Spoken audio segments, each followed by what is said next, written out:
Hello everyone. एक बार फिर से मैं सचिन चौधरी आप सब लोगों का स्वागत करता हूं करंट न्यूज़ एनालिसिस में। यह है हमारा चैनल MSIS 360 डिग्री कवरेज और आज हमारा 17th सेशन है करंट अफेयर सीरीज़ का। तो चलिए करते हैं शुरुआत आज के इस सेशन की एक विचार के साथ, सुविचार के साथ, thought thought of the day के साथ। जिसने कहा कल दिन गया अटल, जिसने कहा परसों बीत गए बरसों, और जिसने कहा आज उसने किया राज। यही जीवन का एक मूल उद्देश्य होना चाहिए। इन चीज़ों से बचना चाहिए कि जिसने कहा कल दिन गया अटल। अगर अगर हम किसी कार्य को कल पर छोड़ते हैं और हम ऐसे करते कल कर लेंगे यार, चलो कोई नहीं कल कर लेंगे, अगर ऐसा कोई करने लग जाता है इंसान, या फिर अगर हम ऐसा करते हैं तो वो कल कभी नहीं आता। और जिसने कहा परसों बीत गए बरसों, जिसने कहा कि और भी डिले कर दिया अगर किसी काम को, एक तरीके से हमें प्रोकास्टिनेशन की आदत पड़ चुकी होती है। जैसे अभी फ़िलहाल आप सभी देख रहे हैं कि एग्ज़ामिनेशन आगे टल चुकी है, काफ़ी कॉम्पिटिटिव एग्ज़ाम आगे चली गई हैं। तो कई स्टूडेंट्स ये मान के बैठ जाते हैं कि पता नहीं एग्ज़ाम होगा कि नहीं होगा, क्या होगा क्या नहीं होगा। ये कभी भी मत सोचो, हमेशा पॉजिटिव थिंकिंग रखे। तो वही बात है। और जिसने कहा आज की कोई भी काम है उसे राइट नाउ अभी करो, तो उसने किया राज। तो चलिए इसी सुविचारों के साथ करते हैं शुरुआत आज के सेशन की और चलते हैं पहले क्वेश्चन के ऊपर, जो ये है Vineyard Wind project aims to install 84 turbines in which ocean. Vineyard Wind project का लक्ष्य किस महासागर में 84 टर्बाइन स्थापित करना है। Option A Pacific Ocean, option B Atlantic Ocean, option C Indian Ocean, या फिर option D Southern Ocean. 10 second आपको मिलती है।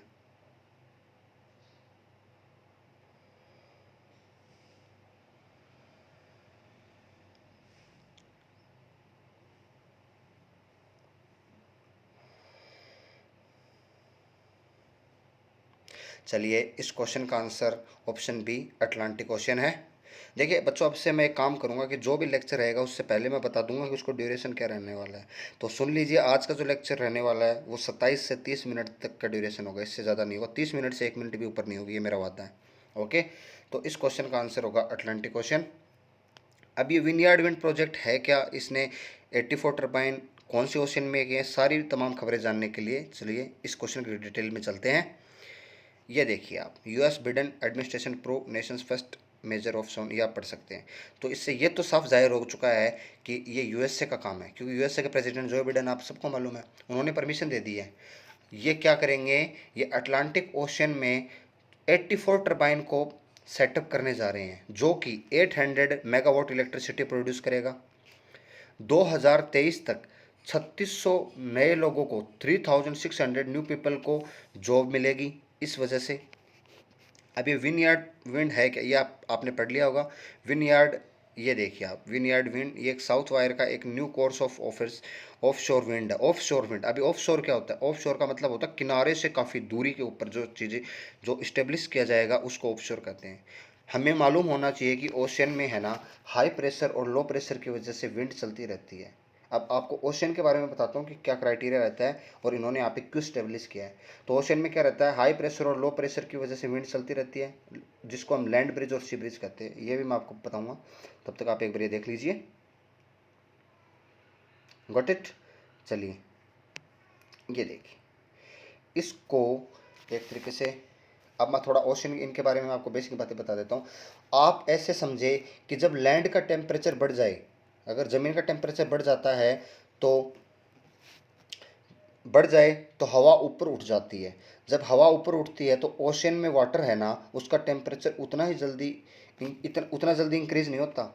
यानी कि ओशन वाटर स्लोली हीट होता है और स्लोली कूल होता है।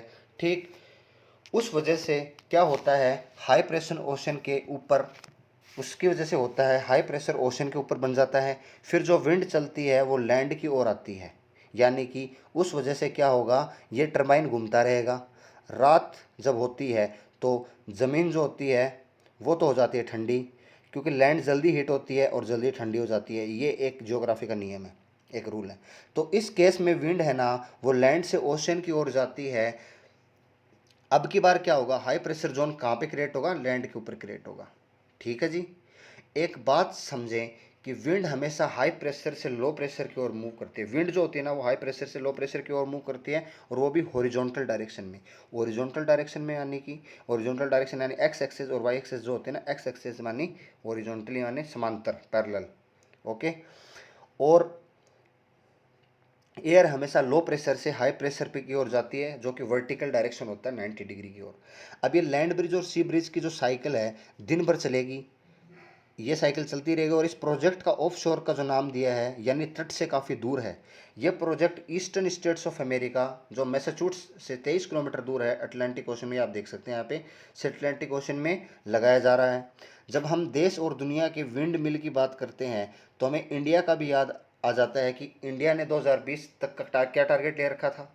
बताइए, 2015 में पेरिस एग्रीमेंट में जो उन्होंने कहा था कि हम मतलब 2015 से लेकर 2022 यानी कि आने वाले 7 सालों में, यानी कि अब 2021 से 22 तक की का प्रोजेक्ट था, कि इंडिया ने ये वादा किया था, ये दावा किया था कि हम 175 गीगावाट तक का टारगेट लिया हुआ था। अब उससे 100 गीगावाट तो सोलर से बनाने वाले थे हम, और 60 गीगावाट हम विंड से एनर्जी क्रिएट करने वाले थे, बट वो हुआ नहीं, वो बात अलग है। ठीक वैसे ही यूएसए ने, आप बिलीव नहीं करोगे, 60 का double 120 gigawatt electricity wind energy से 2020-21 सिर्फ 2 सालों में कर चुका है।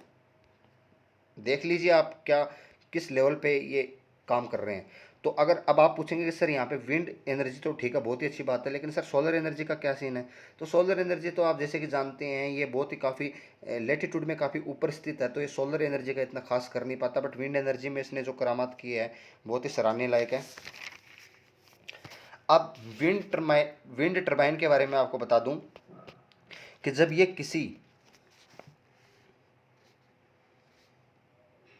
अब ये देखिए विंड टर्बाइन का एक बार मैं आपको इमेजेस दिखा देता हूँ। ये देखिए, ये इस प्रकार की होती है विंड टर्बाइन। ये देखिए, इस सीन से आप समझेंगे, ठीक है। अब देखिए, जब ये इसकी जो ताड़ियाँ घूमती है, ताड़ियाँ दिख रही है जो रेड रेड, ये देखो सेंटर में दिख रहा है, सेंटर में देखो, और इसके पीछे ग्रीन वाला देखो। तो जब ये ग्रीन कलर का जो पीछे दिख रहा है, वो टरबाइन जब रोटेट करता है, जो कि वो क्या करेगा, वो जब रोटेट करेगा ये ताड़ियाँ घूमेगी, ताड़ियाँ घूमने की वजह से टरबाइन रोटेट करेगा। जो टरबाइन रोटेट करने की वजह से होगा क्या, मैकेनिकल एनर्जी को इलेक्ट्रिक एनर्जी में कन्वर्ट कर देता है ये देख लीजिए, जनरेटर, कंट्रोलर, ये सारी से tower, pitch system, rotor blades, ये सब दे रखा है यहाँ पे। तो ये था क्वेश्चन। तो इसमें आपको समझने को मिला कि लैंड ब्रिज और सी ब्रिज क्या होती है, कैसे कहलाती हैं, कैसे काम करती हैं। अगर फिर भी समझ नहीं आए तो वीडियो को फिर से आप थोड़ा सा बैक करके देख सकते हैं। चलिए नेक्स्ट क्वेश्चन पे। Question number 2, which of the following fish popularly known as monster looking fish as seen in on California coast. निम्नलिखित में से कौन सी मछली जिसे मॉन्स्टर लुकिंग फिश के रूप में जाना जाता है को कैलिफोर्निया के तट पर हाल ही में देखा गया है। अब आप एक चीज़ समझ रहे हैं, अभी एक पैटर्न सा चल गया। थोड़े दिनों पहले हम फॉसिल्स के बारे में पढ़ रहे थे, इंटरनेशनल रिलेशन तो आती रहती है एक ना एक। उसके अलावा अब आजकल हम ओशियन के बारे में बात कर रहे हैं, कल से ओशियन के बारे में बात करें। तो option A Pacific foot fish, football fish, option B Atlantic ball fish, option C Indian Ocean fish, option D Pacific current fish. 10 second का वक्त मिल रहा है आपको, बताइए इस क्वेश्चन का आंसर।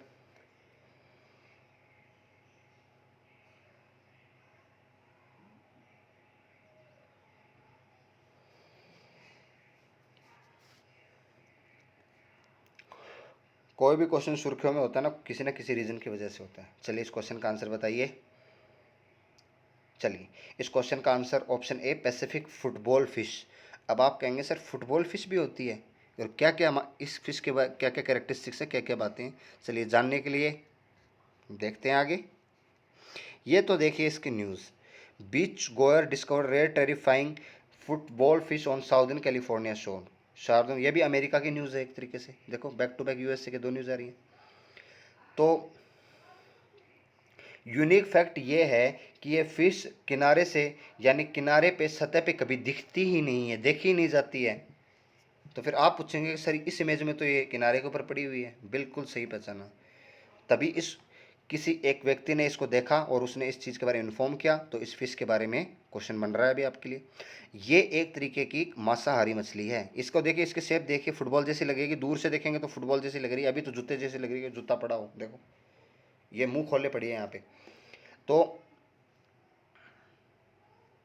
ये एक कार्निवोरस फिश है, मांसाहारी फिश है। ये लगभग पानी के 1 किलोमीटर गहराई में रहती है, वहाँ पाई जाती है। याद है कल आपको ओशियन एक्सपेडिशंस यानी मैपिंग के बारे में बताया था, तो उनके द्वारा भी इस फिश का जिक्र हुआ है। तो ये कैलिफोर्निया के जस्ट बगल में पाई गई है, लगुना बीच स्टेट मराइन में। ये देखिए यहाँ पे लगुना बीच स्टेट मराइन में ये मिली है, वहाँ पे पाई गई है। बहुत से स्टूडेंट्स ये सोच रहे होंगे कि सर 1 किलोमीटर डेप्थ में ये चीज़ों को देखती कैसी होगी, वो कैसे देखती होगी और अपने शिकार को कैसे पहचानती होगी, कैसे शिकार करती होगी। तो जवाब है, ये जो नेचर है वो कमाल का वरदान इस फिश को दे रखा है नेचर ने। वो ये है कि लाइट क्या है, लाइट इसके कहाँ पे है, फोर हेड पे है, एक एंटीना की तरह ये लगी हुई है इसके ऊपर। ये देखिए एक एंटीना की तरह, देख सकते हो इमेज में, ये देख सकते हैं आप, ये आप रीड कर लीजिए। एक एंटीना टाइप लगा हुआ था, तो सवाल बनता है कि लाइट कनेक्शन इसको मिलता कहाँ से है। अब कमाल देखो, ये जो लाइट एंटीना है उसको देख के एक्वेटिक एनिमल अट्रैक्ट होंगे, कैसे अगली इमेज में पता चलेगा। ये देखिए ये एंटीना इसकी चमक रही है एक तरीके से। तो फिर ये जब एक्वेटिक और जो अन्य जीव इसको देख के अट्रैक्ट होंगे, जो एक्वेटिक लाइफ में जो एक्वेटिक एनिमल्स हैं, इसको देख के फिर ये अपना मुंह खोल के नीचे बैठी रहती है, तो उनको तो सिर्फ लाइट दिखती है, वो अट्रैक्ट होते हैं। तो इस प्रकार ये शिकार करती है। ये जो लाइट है यानी कि एंटीना पे जो सिम्बायोटिक बैक्टीरिया रहते हैं, इस वजह से चमकती है, सिम्बायोटिक बैक्टीरिया के प्रेजेंस की वजह से चमकती है। इस पे लूसीफेरन एंजाइम पाया जाता है। कौन सा एंजाइम पाया जाता है? लूसीफेरस एंजाइम इसके पाया जाता है, ये याद रखना। लूसीफेरन एंजाइम उस बैक्टीरिया में होता है जो इस एंटीना के ऊपर इसके चिपका रहता है। कौन सा एंजाइम? लूसीफेरन, LUCIFERIN, लूसीफेरिन एंजाइम, जो कि बैक्टीरिया में पाया जाता है, उस वजह से ये चमकता है। ये लाइट की सुविधा, एक कमाल का फैक्ट ये है कि सिर्फ फीमेल फिश के पास होती है, यानी कि जो मेल फिश होती है वो इसके पीछे पीछे चलती है, उसके ये जो मेल फिश होती है वो इसके बलबूते के ऊपर जीती है कि ये पहले शिकार करेगी, उसके बाद उसको मिलेगा। तो ये फुटबॉल जैसी है, या फिर इसको मोस्टर लुकिंग फिश जो कहा गया है, ये एक तरीके से कौन से कैटेगरी में होती है? इंडेंजर्ड कैटेगरी में रजिस्टर्ड है एट प्रेजेंट। ये जो एक्सटिंक्शन, ये थ्रेटेंड कैटेगरी में पहले होती थी, थ्रेटेंड कैटेगरी से कौन सी कैटेगरी में शिफ्ट हो गई है? एक्सटिंक्शन की ओर जा चुकी है, विलुप्त होने के कगार पे आई हुई है। तो इसलिए न्यूज़ पे बनी हुई है। ये जो आप इमेज देख रहे हैं वो नेट जियो वाइल्ड लाइफ से लिया गया है, ये आप देख सकते हैं।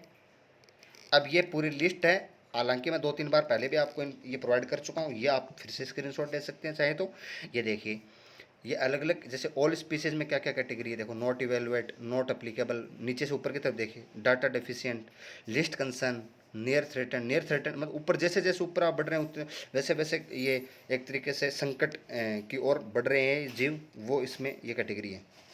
वल्नरेबल, फिर उससे भी डेंजरस होता है इंडेंजर्ड, फिर क्रिटिकली इंडेंजर्ड, फिर लास्ट में जो एक्सटिंक्ट हो जाता है वो विलुप्त हो जाता है। और एक्सटिंक्शन का मैंने एग्जांपल आपको पहले भी बताया हुआ है। एक्सटिंक्शन में एक डोडो पक्षी होता था जो मॉरिशस और इंडोनेशिया में मिलता था, वो आज के रूप में, आज के समय में वो क्या हो चुका है? विलुप्त हो चुका है। तो ये था इस क्वेश्चन का सार। अभी आप देख सकते हैं 37,400 स्पीसीज़ है वो थ्रेटेंड है एक्सटिंक्शन के साथ, जिसमें से 28% ऑल एसेस स्पीसीज़ हैं। एम्फीबियंस 41% में हैं जो रेड लिस्ट में डाटा में दे रखी है। Mammals 26%, conifer 34%, birds 14%, shark and rays 36%, reef coral reef 33% और सिलेक्टेड क्रूटेशियंस 28%। ये मतलब क्रैब्स जो होते हैं, केकड़े जो होते हैं, ये चीज़ें आप जान लीजिए, ये देख लीजिए। अभी तक जो भी चीज़ें रजिस्टर्ड है उसमें थ्रेटेंड स्पीसीज़ 59,508 हैं, जिसमें लिस्ट कंसर्न 25,000 है। ये फैक्चुअल चीज़ें हैं, आप स्क्रीनशॉट लेके खुद पढ़ लीजिए। ये चीज़ आपको खुद को पढ़ने के लिए मैं यहाँ पे लेके आया हूँ, ये आप यहाँ पे रीड कर लीजिए। ये ब्लैक इन कलर होती है, इसको मोस्टर लुकिंग फिश भी कहते हैं। साइज़ के मामले में बात करें तो 60 सेंटीमीटर लॉन्ग होती है। Next question, the scientist have recently found out a new way to block the attachment of which of the following virus. वैज्ञानिकों ने हाल ही में निम्नलिखित में से किस वायरस के अटैचमेंट को रोकने के एक नया तरीका खोजा है? Option A HVIP, option B HIV, option C UPIV, option D PIUV। 10 second का वक्त मिलता है, फटाफट आप बताइएगा आंसर।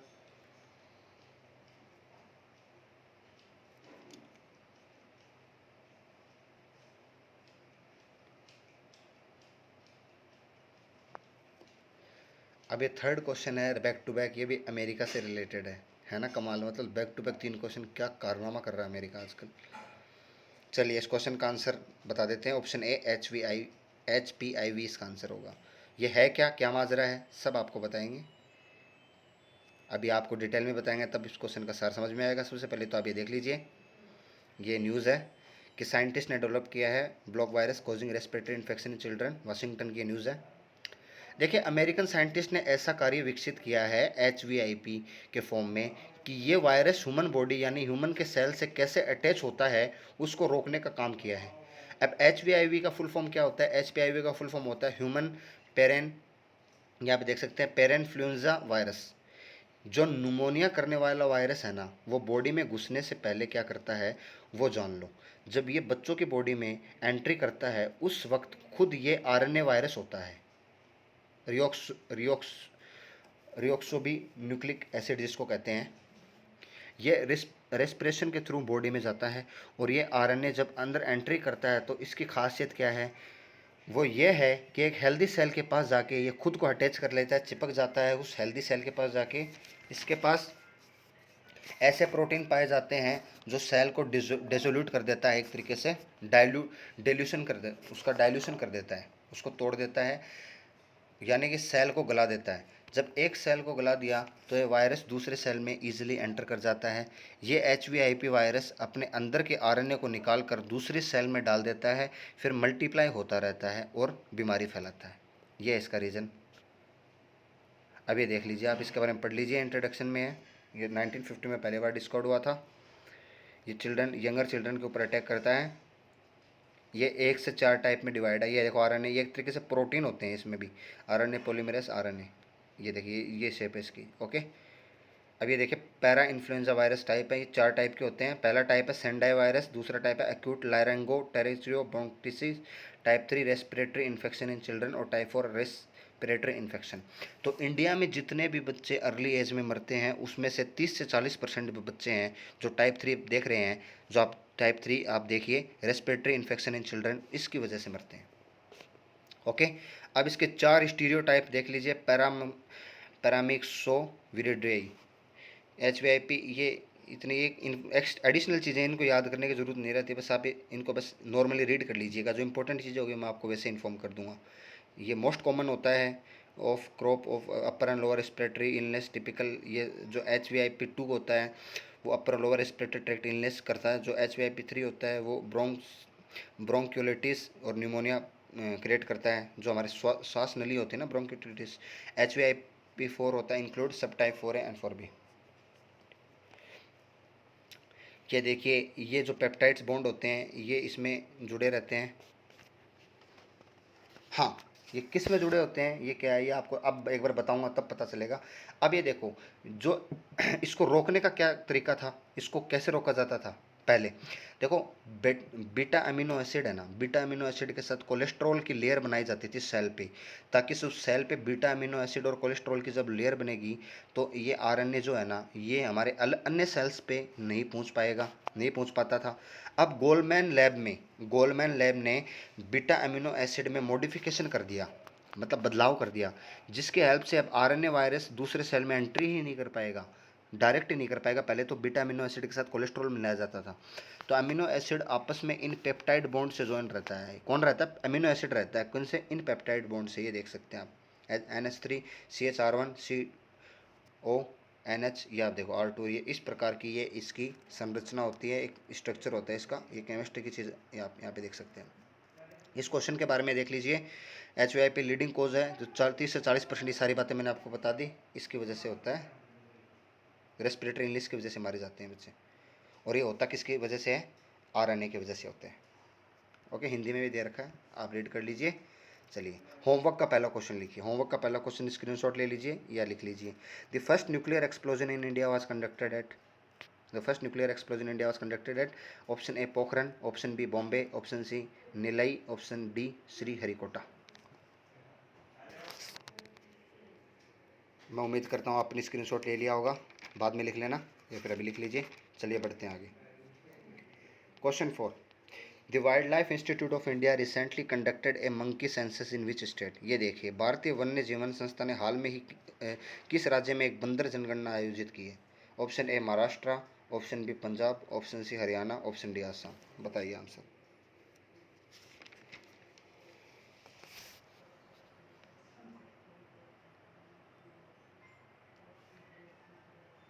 इस क्वेश्चन का आंसर जो है ऑप्शन सी हरियाणा होगा। हरियाणा ने ये जनगणना की है। ये देखिए, ये आप देख सकते हैं, इंडियन एक्सप्रेस की न्यूज़ है। 6,000 मंकियों के डॉक्यूमेंट 3 दिन में इन्होंने जनगणना कर दी। 6,000 एलिफेंट ये मंकी को इसमें रजिस्टर कर दिया है। तो इसकी ज़रूरत क्यों पड़ी मंकी के सेंसस की, ये भी हम आपको बताएंगे। जैसे कि आपने डिस्कवरी चैनल पे कभी देखा हो, बियर गिल का एक आता था मैन वर्सेस वाइल्ड, जो अभी भी उसके एपिसोड दिखाते हैं, मैन वर्सेस वाइल्ड। वैसे ही यहाँ पे हरियाणा में मैन वर्सेस मंकी हो रखा है। लोग परेशान हैं बंदरों से। एप्लीकेशन बनाया जाए, यहाँ पे एप्लीकेशन बनाया गया है और ये कहा है लोगों को ये बोला गया है कि आप जहाँ पे भी इन बंदरों को देखते हो उनकी फ़ोटो खींच लो और लोकेशन के साथ सेंड कर दो। ऐसा स्टेट गवर्नमेंट ऑफ हरियाणा ने परमिशन दी है। तो क्या जब मंकियों की और पॉपुलेशन दिखेगी तो क्या मंकियों को मारा जा सकता है?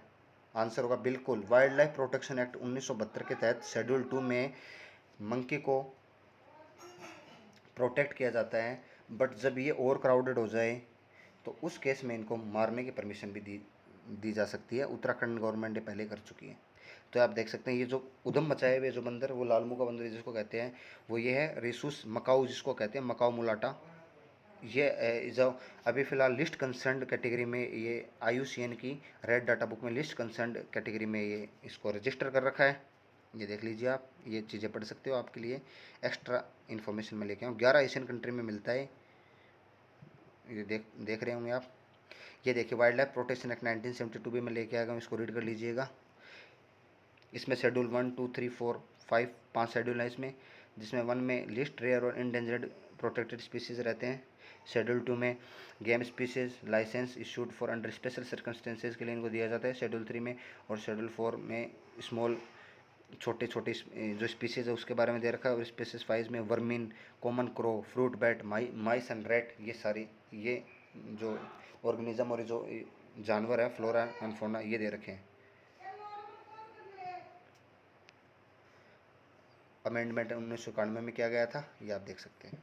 National tiger conservation authority amendment 2006 में आया था।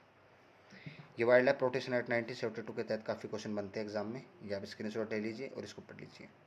चलिए, इस क्वेश्चन के बारे में ये सारी जानकारी यहाँ पे दे रखी है। 600 लोगों ने 6,000 मंकियों को 3 दिन में स्पॉट किया है और वाइल्ड लाइफ सेंसस हरियाणा में इनको इसके बारे में बताया, इन्फॉर्मेशन दी है। अब हरियाणा के बारे में क्या ही जिक्र करें, कल भी हमने जिक्र किया था। हरियाणा देख लीजिए, कैपिटल इसकी चंडीगढ़ है, गवर्नर सत्यदेव नारायण आर्य है, चीफ मिनिस्टर मनोहर लाल खट्टर हैं, लेजिस्लेटिव असेंबली ये देखिए, नेशनल पार्क देखिए कालेसर और सुल्तानपुर हैं, और इसका जो बॉर्डर है वो उत्तराखंड के साथ भी लगेगा। बाकी आप कर लेना खुद से। चलिए अगले क्वेश्चन पे। Recently which person of Indian descent wins gold world food prize 2021? हाल में भारतीय मूल के किस व्यक्ति ने विश्व खाद्य पुरस्कार 2021 जीता है? Option A doctor Shakuntala Harak Singh Thilsted, option B Soumya Swaminathan, option C Ratan Lal, option D Priya Prakash. बताइए इस क्वेश्चन का आंसर बताइए। 10 सेकंड का वक्त मिलता है आपको।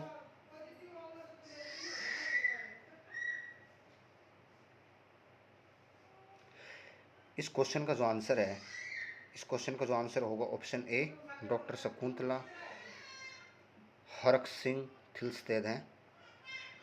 अब इसमें जो आपको रतन लाल जो ऑप्शन सी दिख रहा है वो भी फूड प्राइस के साथ ही एसोसिएट है, जिनको वर्ल्ड फूड प्राइज 2020 हासिल हुआ था। अब अगर हम बात करें थोड़ा सा फूड के बारे में, हम बता दें आपको। पहले तो ये देख लीजिए, शकुंतला थिल्स्टेड जी हैं जिनको वर्ल्ड फूड प्राइज 2021 मिला है, इनको प्राप्त हुआ। ये इनके बारे में आप डिटेल है, ये रीड कर सकते हैं। ये एक ग्लोबल न्यूट्रिशन एक्सपर्ट हैं इंडियन डिसेंट की, जो जिनको ये मिला है प्रेस्टिजियस अवार्ड। अब ये देख लीजिए, ये इन्फॉर्मेशन है, ये न्यूज़पेपर की कटिंग आप देख सकते हैं, ये रीड कर लीजिए। अब देखिए, मैं आपको बताता हूँ कि हमने कल भी थोड़ा डिस्कशन किया था ग्रीन रेवोल्यूशन के बारे में। हमने MS स्वामीनाथन की बेटी सौम्या स्वामीनाथन के बारे में बात की थी, जो वर्ल्ड हेल्थ ऑर्गेनाइजेशन में जो सलाहकार साइंटिस्ट बन के बैठी हुई थी। अब हम आज बात करेंगे कि जो इंटरनेशनल लेवल के जो फादर ऑफ ग्रीन रेवोल्यूशन है वो है नॉर्मन बोरलॉ। कौन है? नॉर्मन बोरलॉ, अमेरिका के। वो क्या है, फादर ऑफ ग्रीन रेवोल्यूशन माने जाते हैं असल रूप में। तो ये प्राइज़ है, इस प्राइज़ को उन्होंने ही स्टार्ट किया है, वर्ल्ड फूड प्राइज़ को उन्होंने ही स्टार्ट करवाया है। और ये जो प्राइज़ है वर्ल्ड फूड प्राइज़, ये इक्विवेलेंट है नोबेल प्राइज़ के इक्विवेलेंट है। इसमें जो विजेता होता है उसको $250,000 प्राप्त होता है, 250,000। चलिए बढ़ते हैं अगले क्वेश्चन की ओर। Question 6, recently Indian renewable energy development agency limited IREDA has been conferred with the green Urja award. The award was received by which of the following. हाल में भारतीय अक्षय ऊर्जा विकास एजेंसी लिमिटेड IREDA को ग्रीन ऊर्जा अवार्ड से सम्मानित किया गया। पुरस्कार निम्नलिखित में से किसके द्वारा प्राप्त किया गया है। Option A Pradeep Kumar Das, option B Ajay Mathur, option C Anil Rajdan या फिर ऑप्शन डी RK सिंह। बताइए, 10 सेकेंड।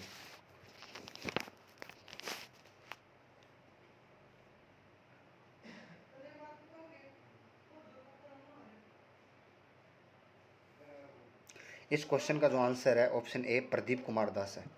क्या है? प्रदीप कुमार दास, इनको प्राप्त हुआ। अब ये ग्रीन ऊर्जा अवार्ड है, ये प्रदीप कुमार दास को मिला है, जो कि चेयरमैन और मैनेजिंग डायरेक्टर हैं CMD के। ओके, ये आप देख सकते हैं। अब ये IREDA के बारे में हम एक बार बात कर लेते हैं कि IREDA आखिर है क्या। ये Indian renewable energy development agency. क्या है? Indian renewable energy development agency. अब ये करती क्या है, ये जो अब बात अगर रिन्यूएबल एनर्जी की हो ही रही है, तो इसमें solar energy, wind energy, hydro energy, bio energy, इनको मॉनिटर करती है ये जो संस्था है। विंड एनर्जी देखिए, ये इसके बारे में बता रखा है। ये अवार्ड जो देता है वो कौन कौन सा डिपार्टमेंट देता है? Ministry of new and renewable energy ministry देते हैं, ये अवार्ड डिस्ट्रीब्यूट करती है गवर्नमेंट ऑफ इंडिया। ये देख सकते हो। ओके, चलिए आज का होमवर्क का दूसरा क्वेश्चन बताइए कि हमारे ये जो इमेज तो दे रखी है, minister of new and renewable energy कौन कौन है? कौन है इसके minister? New and renewable energy के मिनिस्टर कौन है? ये होमवर्क का दूसरा क्वेश्चन है। चलिए, Indian renewable energy development agency, ये रीड कर लीजिए आप सभी। सॉरी, ये देखिए, ये आप रीड कर सकते हैं, ये एडिशनल फैक्ट है। चलिए अगले क्वेश्चन की ओर बढ़ते हैं। Question 7, who has launch a vehicle helpline Covi van for senior citizen. वरिष्ठ नागरिकों के लिए किसने वाहन हेल्पलाइन कोवी वैन शुरू की है? Option A ISRO, option B DRDO, option C ICMR, option D Delhi police. बताइए इस क्वेश्चन का आंसर।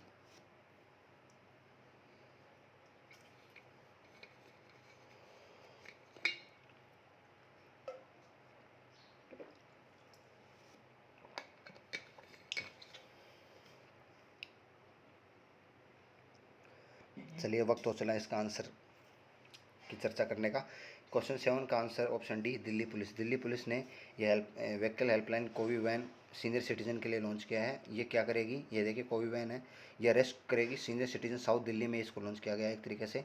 तो ये जो कोई भी जैसे वरिष्ठ नागरिक है, जो कोई सीरियस पेशेंट होंगे, उनको ये ले जाएगी, ऑक्सीजन सिलेंडर इस चीज़ की फैसिलिटी प्रोवाइड करवाएगी और उनको एक तरीके से वैक्सीनेशन के लिए लेके जाएगी ये जो वैन है। अब एक चीज़ मैं आपसे पूछना चाहता हूँ कि दिल्ली पुलिस किसके अंडर आती है, बता सकते हो? चलो मैं बता देता हूँ, दिल्ली पुलिस आती है सेंट्रल गवर्नमेंट के अंडर, स्टेट गवर्नमेंट की नहीं आएगी, सेंट्रल गवर्नमेंट की, क्योंकि दिल्ली खुद यूनियन टेरिटरी है। हेल्पलाइन नंबर अगर कोई दिल्ली से मेरा लेक्चर देख रहा हो तो ये आपके लिए काम का साबित हो सकता है। ये देख सकते हैं आप, 012-262-41077, ये नंबर है, हेल्पलाइन नंबर है, आप देख सकते हैं। नेक्स्ट क्वेश्चन पे बढ़ते हैं। Who has launched a Question 8, who has launched a Sanjeevani platform to connect COVID-19 patient with potential plasma donor। COVID-19 रोगियों को संभावित प्लाज्मा दाताओं से जोड़ने के लिए किसने संजीवनी मंच लॉन्च किया? Option A Snapdeal, option B Amazon, option C Flipkart या फिर ऑप्शन डी फेसबुक। बताइए। ये ई-कॉमर्स साइट भी इसमें काफ़ी आजकल काम कर रहे हैं, ये हिंट तो मैंने दे दी है। अब ई-कॉमर्स साइट का नाम लिया तो इसमें से आप देख लीजिए कौन कौन सी है और क्या आंसर हो सकता है।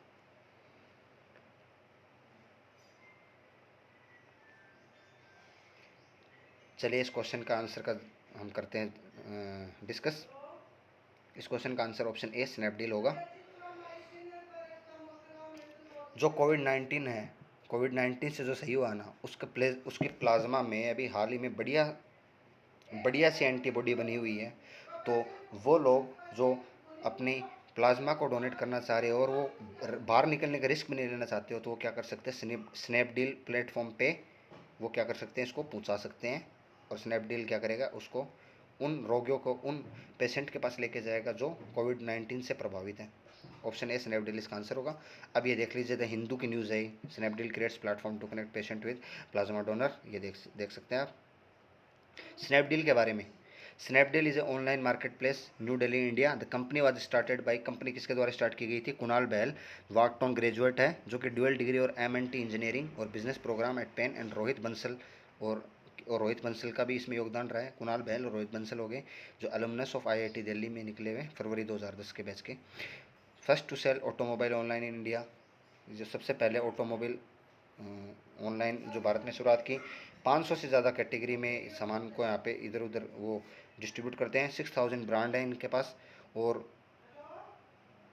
40 लाख के करीब प्रोडक्ट को ये दुकानों से लेके जाते हैं, जो भी इनसे ऑर्डर करता है स्नैपडील पे। और टीम स्ट्रेंथ जो इनकी बनी हुई है 1000 एम्प्लॉई है की बनी हुई है। इंडिया के लार्जेस्ट ऑनलाइन मार्केट प्लेस है। चलिए last but not the list, last question आज का। विच Bollywood actress is making her debut as an author with her first book title elephant in the womb? Bollywood की कौन सी अभिनेत्री अपनी पहली किताब एलिफेंट इन द वॉम शीर्षक लेखिका के रूप में शुरू कर रही है? ऑप्शन ए कल्की Koechlin, option B Kareena Kapoor, option C Prachi Desai, या फिर ऑप्शन डी श्रुति हसन।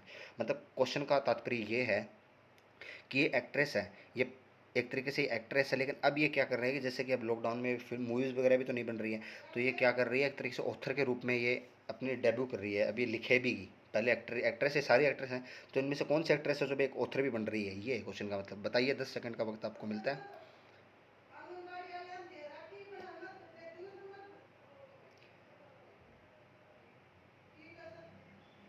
चलिए, इस क्वेश्चन का आंसर ऑप्शन ए कल्की कोचलिन होगा। कल्की कोचलिन। अभी कल्की कोचलिन है कौन? ये फ्रांस की एक एक्ट्रेस है। ये देखिए, एलिफेंट इन द वॉम, कल्की Koechlin turn author with book on motherhood. अभी ये हालांकि ये इसका बनने का इनका उद्देश्य, मोटिवेशन इनको यहाँ से भी मिला है कि ये खुद प्रेग्नेंट है और ये खुद एक बच्चे की माँ बनने वाली हैं, तो उस वजह से ये एक तरीके से, अगर मेरे को लग रहा है, आपको भी लग रहा होगा टाइटल देख के कि कुछ दिनों पहले, साल भर पहले, ये केरला में एक हथनी जो प्रेग्नेंट हथनी उसको मार दिया गया, तो एलिफेंट इन द वॉम, उस वजह से ये लिख रही होगी। तो कल्की कोचलिन है जिसका जन्म 10 जनवरी 1984 पुडुचेरी में हुआ था। हालांकि ये है फ्रांस से। डेब्यू मूवी की बात करें इनकी, तो एक छोटा सा रोल इनका कैमियो रोल रहा है। लागा चुंदरी में दाग मूवी आई थी, एक लागा चुंदरी में दाग 2007 में। उसके बाद में जो इनको पहली फुल इनकी जो एक्टिंग है वो देवडी मूवी 2009 में आई थी, देवडी, उसमें उन्होंने रोल किया है। इसके अलावा इसकी जो मूवी है वो शैतान, एक मूवी है शैतान 2011 में, फिर ज़िंदगी ना मिलेगी दोबारा 2011 में, फिर गली बॉय जो इनकी लेटेस्ट मूवी है 2019 में आई थी, और ये जवानी है दीवानी 2013, जिसमें रणबीर कपूर और आदित्य रॉय कपूर भी होते हैं और दीपिका पादुकोण। तो इस प्रकार इनका करियर रहा है। और ये अगर हम बात करें तो ये इनकी शादी हुई थी अनुराग कश्यप से 2011 से 2015 में। इनका फिर बाद में डिवोर्स हो गया था। तो ये भी एक एडिशनल नॉलेज फैक्ट हो गया है। तो ये आप रीड कर सकते हैं कल्की कोचलिन के बारे में। एलिफेंट इन द वॉम ये लिख रही है, नॉन फिक्शनल बुक है मदरहुड के ऊपर। ये हिंदी में भी जानकारी दे रखी है। तो इस प्रकार ये आज का सेशन हमारा होता है over. Thanks for watching, do like, subscribe, press the bell icon to all and share. Thank you and have a great day ahead.